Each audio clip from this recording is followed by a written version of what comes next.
할렐루야. 10월 5일 특별 새벽 예배, 가을 특별 새벽 예배 평화의 기도, 오늘 마지막으로 죽음이 있는 곳에 영생을 이라는 제목으로 함께 은혜의 말씀을 나누겠습니다. 주시는 말씀은 고린도후서 5장 1절에서 10절까지의 말씀입니다. 고린도후서 5장 1절에서 10절까지의 말씀입니다. 만일 땅에 있는 우리의 장막집이 무너지면 하나님께서 지으신 집 곧 손으로 지으신 것이 아니요 하늘에 있는 영원한 집이 우리에게 있는 줄 아느니라. 참으로 우리가 여기 있어 탄식하며 하늘로부터 오는 우리 처소로 덧입기를 간절히 사모하노라. 이렇게 입음은 우리가 벗은 자들로 발견되지 않으려 함이라. 참으로 이 장막에 있는 우리가 짐진 것 같이 탄식하는 것은 벗고자 함이 아니요 오히려 덧입고자 함이니 죽을 것이 생명에 삼킨 바 되게 하려 함이라.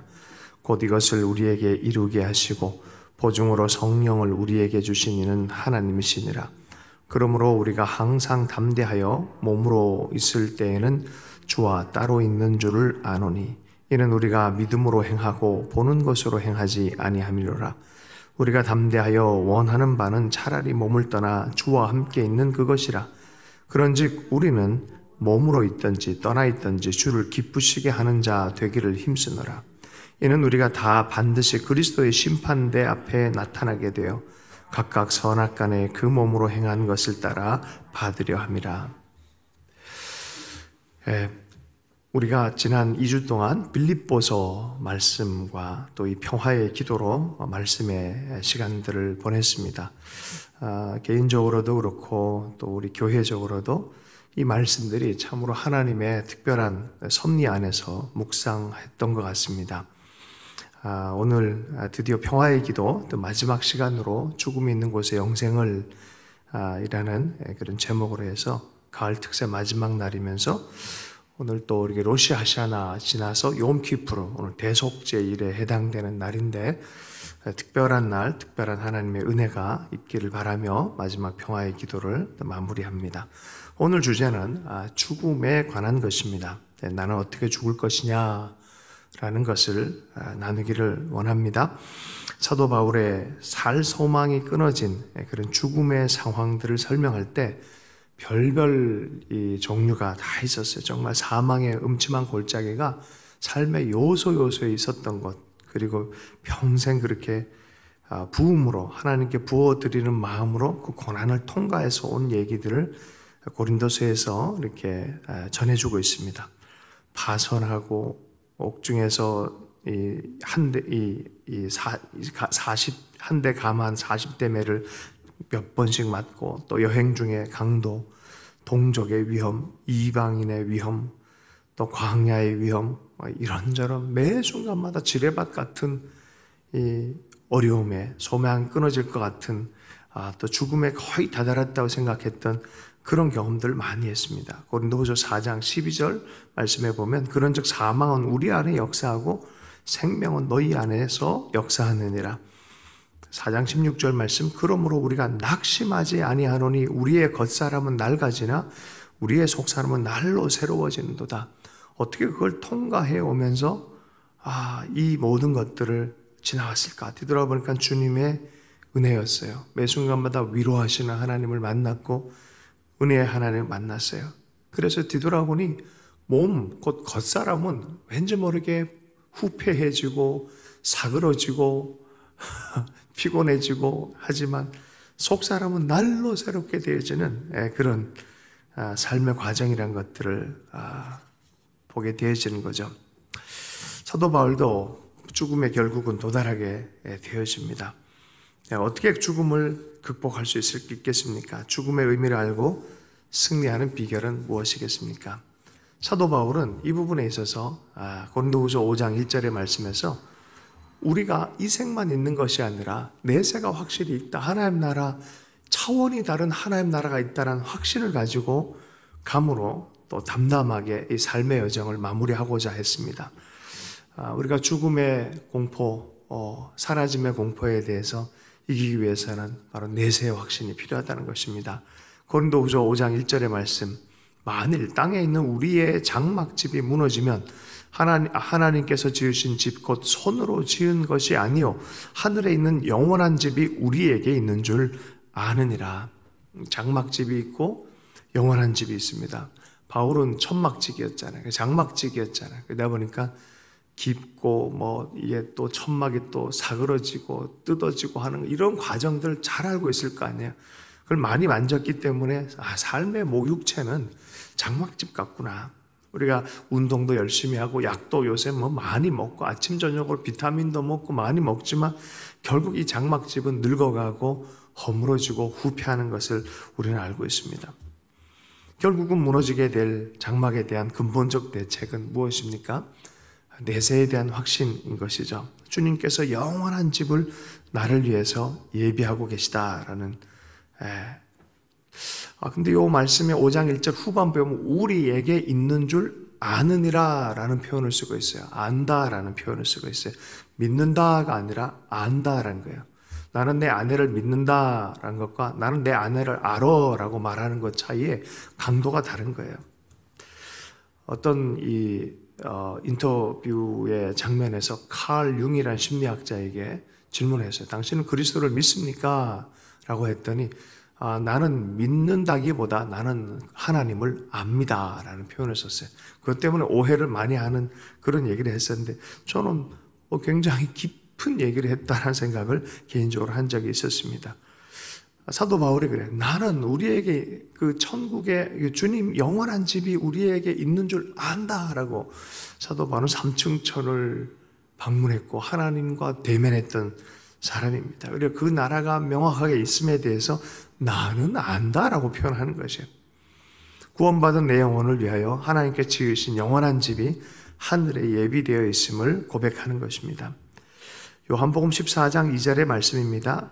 내 아버지 집에 거할 곳이 많도다. 그렇지 않으면 너희에게 일렀으리라. 내가 너희를 위하여 거처를 예비하러 가노니 가서 너희를 위하여 거처를 예비하면 내가 다시 와서 너희를 내게로 영접하여 나 있는 곳에 너희도 있게 하리라. 오해를 하지 않아도 좋겠어요. 어떤 공간적인 무엇처럼 생각하지 않아도 좋겠어요. 죽음 이후에 하나님께서 영원하게 준비한 그 세계, 그리고 주님께서 우리는 미래에 어떤 방식으로인지 모르지만 분명히 하나님 나라가 이 땅과 통합되는 그런 마지막 그 주님의 날에 대해서도 우리는 믿고 있습니다. 어쨌든 우리의 삶은 여기에서 육체로 끝나지 않는다는 거예요.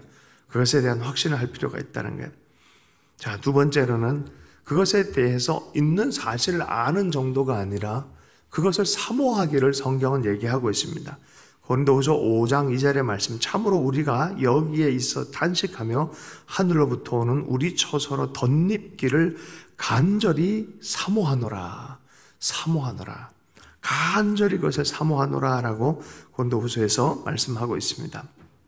바울의 심령이 그냥 아는 정도가 아니라 내가 간절히 그걸 사모한다라고 말합니다. C.S. 루이스의 스크류테이프의 편지라는 책에 보면은 이 악마가 졸개들에게 가르치는 것 중에 하나가 이런 내용이 있습니다. 그리스도인들로 하여금 내세를 인정하게 하라. 그러나 그것을 믿고 사모하지는 못하게 하라. 사모하지는 못하게 하라. 그것을 막 바라고 애쓰는 그런 모습보다 그냥 있는 것으로 그냥 인정하는 것으로 끝내게 해라라는 거예요. 지난주에 새롭게 하소서라는 이 프로그램에, 간증 프로그램에 나온 분입니다. 김성여 선교사, 치과 의사입니다. 참 삶 자체가 가정에 여러 가지 비밀이 많아요. 어떻게 보면 엄마가 2명이에요. 근데 자기를 낳아준 엄마가 나중에 깊이 있게 알게 되어지면서 그 엄마가 굉장한 기도의 사람이라는 것을 알게 됐고 그 엄마가 소천시에 엄마는 알고 있었던 것 같아요. 그러니까 자녀를 위해서, 이 딸을 위해서 간절하게 기도하고 죽는 날에 모든 걸 다 준비해두고 정말 이거 들어보면 진짜 뭉클할 정도로 그걸 아는 거예요. 하나님의 부르심, 하나님께서 예비한 것들, 그리고 딸을 위해서 간절한 축복의 기도를 해주고 주님 나라 간 그런 얘기를 듣다 보면 이 내세에 확신을 하고 사모하는 사람의 삶이 어떠하면지 우리가 이게 보게 되어지는 거예요. 어떤 사람은 죽기 싫어서 나 좀 더 살려줘 하는 사람은 제가 본 적도 있어요. 또 듣자 하니 어떤 장로님은 막걸리 한 잔 더 마시고 싶다 했던 사람도 있다 그래요. 그러나 내세에 대한 사모하는 마음으로 거룩한 삶의 큰 동기가 내세의 삶에 뿌리를 내려진 사람, 그리고 확신 안에서 사모하는 사람들. 만약에 사는 것이 이생뿐이면 우리가 얼마나 허망한 삶을 살았냐, 우리가 제일 불쌍한 사람이다라고 말해요. 고린도전서 15장 19절 말씀에 만일 그리스도 안에서 우리가 바라는 것이 다만 이 세상에 살 뿐이면 모든 사람 가운데 우리가 더욱 불쌍한 자니라. 여러분, 계산을 여기서 하려고 하면 안 돼요. 자꾸 주님 보시기에 기뻐하는 영원한 삶의 계산을 할 줄 알아야 돼요. 히브리서 11장 말씀에 믿음의 전당에 들어간 사람들의 이름이 있어요. 거기에 보면은 인간적인 세상이 보는 성취에 눈이 먼 게 아니라 본향을 향한 사모하는 믿음이 있는 사람들이다라고 말해요. 히브리서 16장 16절의 말씀, 11장 16절의 말씀, 그들이 이제는 더 나은 본향을 사모하니 곧 하늘에 있는 것이라. 이러므로 하나님이 그들의 하나님이라 일컬음을 받으심을 부끄러워하지 아니하시고 그들을 위하여 한 성을 예비하셨느니라. 수많은 믿음의 사람들의 이야기를 자세히 읽다 보면은 참 하나님을 위해서 하나님과 함께 여행하는 것들을 끝까지 간 사람들이구나 라는 것을 보게 되어집니다. 무드셀라는 969세입니다. 만약에 이 생에서 제일 오래 산 사람, 많은 걸 취한 사람이 거기에 이름이 들어가면 당연히 무드셀라가 들어가야 되는데 거기에 무드셀라는 이름이 존재 자체도 없어요. 불려지지도 않아요. 그러면 삶을 어떻게 살았냐는 길게 살고 부유하게 살고 명성 있게 사는 게 중요한 게 아니에요. 하나님을 바라보며 하나님을 사모하며 하나님의 성을 사모하는 그 마음으로 산 사람들, 믿음의 사람들입니다. 요새 신앙인들조차도 신앙이 하나의 도구화가 되어버렸어요. 탐욕을 위한 도구, 부정을 위한 도구, 자기의 욕구를 위해서 부패하는 것을 가리울 도구로 신앙을 사용하는 사람들이 많습니다. 여러분, 내세는 분명히 있어요. 하나님 나라는 분명히 있어요. 요새 TV 수리남이라는 그 프로를 요약한 걸 잠깐 봤는데, 마약하고 폭력을 가리우기 위해서 목사라는 직업적인 일들을, 물론 그건 실제가 아니었지만 그것에 대해서 좀 이렇게 이 시대가 바라보고 있는 교회의 모습인 것처럼 이제 드러내는 거죠. 이 신앙이 이 땅의 돈을 위해서 이용될 뿐이지 내세의 증거나 하나님 나라에 대해서는 전혀 상관없는 교회, 그런 모습의 교회는 교회라고 사실은 할 수가 없습니다. 내세를 사모한 이유가 무엇입니까? 사랑하는 예수님이 계시고 하나님이 계시기 때문에 그래요. 에녹이 하나님과 동행하다가 동행하는 것처럼 예수님과 동행하다가 주님이 몸으로 함께 거할 수 있는 그곳에 같이 함께 가는 것이죠. 고린도후서 5장 6절 말씀, 그러므로 우리가 항상 담대하여 몸으로 있을 때에는 주와 따로 있는 줄 아노니. 영적으로는 성령과 더불어 하나님의 영과 연합되어 있는, 이미 연합되어 있어요. 우리는 그리스도인들은요, 모두가 다 연결되어 있어요. 성령 안에 한 몸으로 연결되어 있어요. 이것이 이 비밀입니다. 교회 안의 비밀이에요. 이게 다 연결되어 있어요. 다 신호 체계가 연결돼요. 성령을 통해서 예수에서 연결됐어요. 그러나 몸은 다 따로 있잖아요. 그리스도의 육신도 마찬가지예요. 그러므로 우리가 항상 담대하여 몸으로 있을 때는 주와 따로 있는 줄 아노니. 그럼 무엇입니까? 우리가 담대하여 원하는 바는 차라리 몸을 떠나 주와 함께 있는 그것이라. 몸 자체가 이 육신의 몸 자체가 사그러지게 되면 주님과 함께 보게 되어지는 그러한 역사들, 또 그러한 사모함을 가지고 있습니다. 지금은 약간의 편향성, 정치적 편향성이 있지만 천국에 대한 이야기를 할 때는 이 목사님 이야기처럼 감동스러운 이야기가 없어요. 잘 알려진 목사님, 형이 거의 반 미치광이처럼 삶을 살았는데 죽기 전에 형이 정말 제정신이 들어서 예수님에 대한 얘기를 하고 천국에 대한 확신에 대한 얘기를 하고, 그리고 때마다 시마다 자신이 천국에 대해서 좀 이렇게 흔들릴 때 꿈속에 나타나서 이름을 불러가면서 이것은 정말 있다, 힘을 내라라고 격려해주고, 또 얼마 전에 돌아가신 아주 귀한 목사님이 또 동료 사역자 이 천국, 꿈속에서 천국에 갔는데 그 사역자와 대화를 나누다가 그 아내와 그 죽은 사역자만 아는 어떤 비밀을 알아내서 그 천국의 이야기를 통해서 자기도 격려받고 그 미망인도 격려받고 집안 모두가 격려받은 이야기, 뭐 이런저런 이야기들이 참 수도 없이 많이 있습니다. 그러나 이 한 성경 말씀에서 우리 좀 더 명확하게 우리에게 말해주고 있어요. 베드로후서 3장 12절과 12절 말씀, 하나님의 날이 임하기를 바라보고 간절히 사모하라. 간절히 사모하라. 그날에 하늘이 불에 타서 풀어지고 물질이 뜨거운 물에 녹으려니와 우리는 그의 약속대로 의가 있는 곳 새 하늘과 새 땅을 바라는도다. 명확하게 그 나라와 그 새 땅, 새 하늘, 하나님 나라가 있다는 것입니다.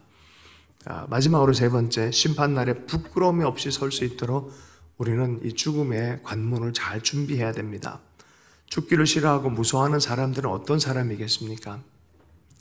시험 때나 또 숙제를 안 한 애들은 숙제 검사하는 날이 두렵습니다. 뭔가 검사에서 어떤 사람들은 상 받으려고 막 기대를 하는데 어떤 사람들은 숙제가 덜해가지고 이게 전전긍긍합니다.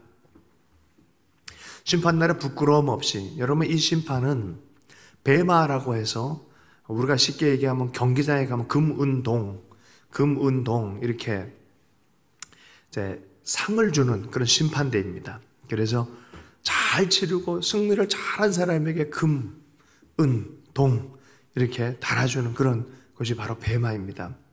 고린도후서 5장 10절 말씀, 이는 우리가 다 반드시 그리스도의 심판대 곧 배마 앞에 나타나게 되어 각각 선악간에 그 몸으로 행한 것을 따라 받으려 함이라. 분명히 그러한 마지막 때 심판대, 헌신의 깊이, 열정의 깊이, 사랑의 깊이, 그 정도를 평가하는 날이 있다라고 말합니다.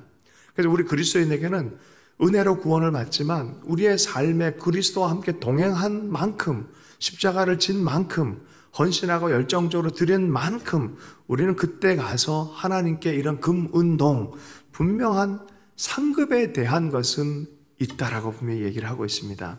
하나님 앞에 누구나 당당히 서기는 쉽지 않을 것입니다. 그러나 준비되어서 하나님 앞에 최선을 다해 삶으로 드린 사람들에게는 이 죽음만큼 엄숙한 세레모니는 없어요. 그 죽음만큼 그것에 대해서 준비된 사람만큼 당당하게 하나님 앞에 주님하고 그 팔을 붙잡는 그런 인생의 승리는 없습니다. 여러분, 그런 의미에서 죽음은 안식이고 위대한 결산이고 놀라운 삶의 열매의 절정이 바로 거기에 있고 그것이 바로 그리스도와 더불어 죽음을 이기는 승리가 거기에 있습니다. 유진 피터슨이 2018년 10월 22일 돌아가실 때 마지막 일성이 그것이었어요. 주님이 오심에 대한, 이게 거의 이제 숨을 거의 마무리할 때 주님 앞에 주님 렛츠고, 얼마나 놀랍습니까?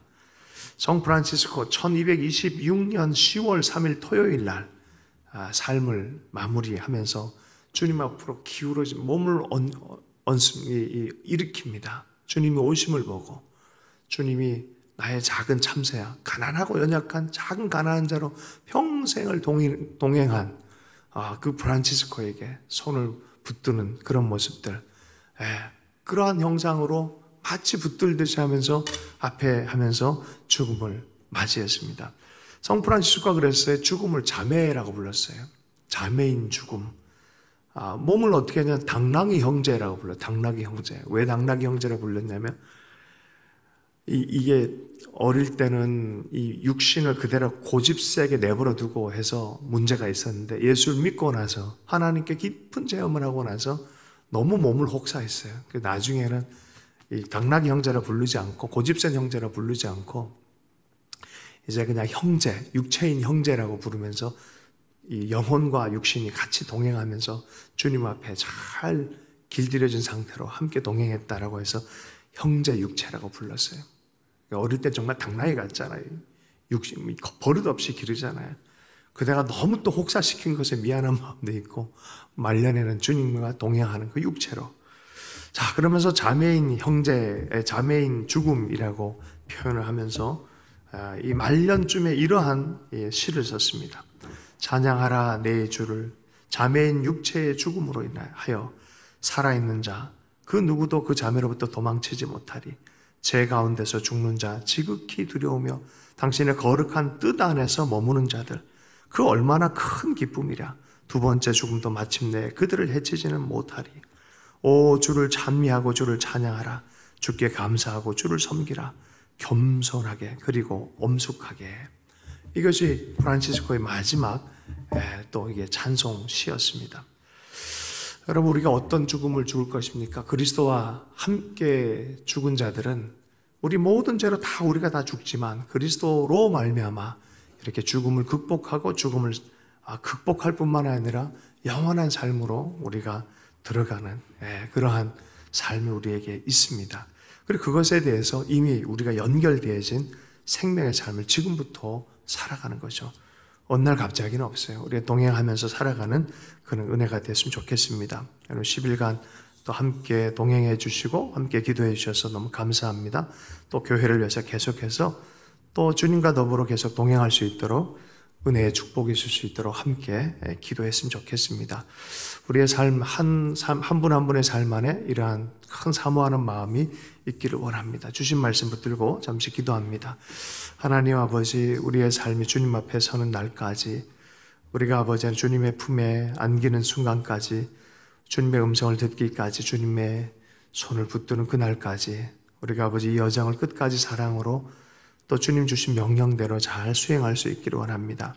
하나님 우리의 삶의 모든 여정이 주님께 부어드린 삶이 될 수 있도록 은혜를 베풀어 주시고 지치거나 뒤로 물러나지 않게 하여 주시고 때마다 시마다 주의 성령의 도우심과 예수 그리스도의 은혜 안에서 하나님 아버지 은총으로 우리는 여기까지 왔다라고 고백하며 나아갈 수 있도록 은총 허락해 주시길 간절히 기도합니다.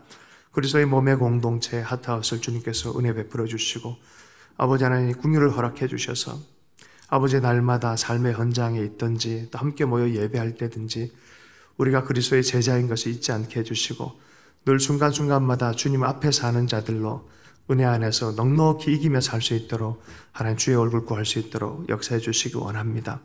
우리가 자칫 세상에 너무나 매몰되어져서 세상의 것들로 아버지 하나님 욕심과 탐욕 안에 하나님의 얼굴 구하지 못하고 사는 그런 우를 범치 않게 해주셔서 매 순간 모든 것에서 주의 얼굴 볼 수 있도록 역사해 주시고 예수님 안에 주신 언약들을 잘 붙들게 주님 도와주셔서 하나님 주님과 기쁨으로 동행했습니다. 주님 이제 얼굴 더 보길 원합니다 라고 하며 죽음의 문을 활짝 열며 나갈 수 있도록 하나님 극복된 삶을 살 수 있도록 역사해 주시기를 간절히 기도합니다.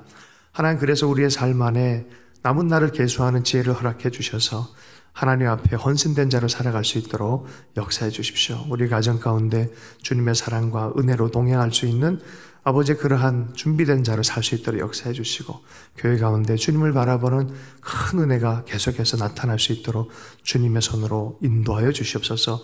모든 것 주님께 의탁합니다. 살아계신 예수님 축복하며 기도했습니다.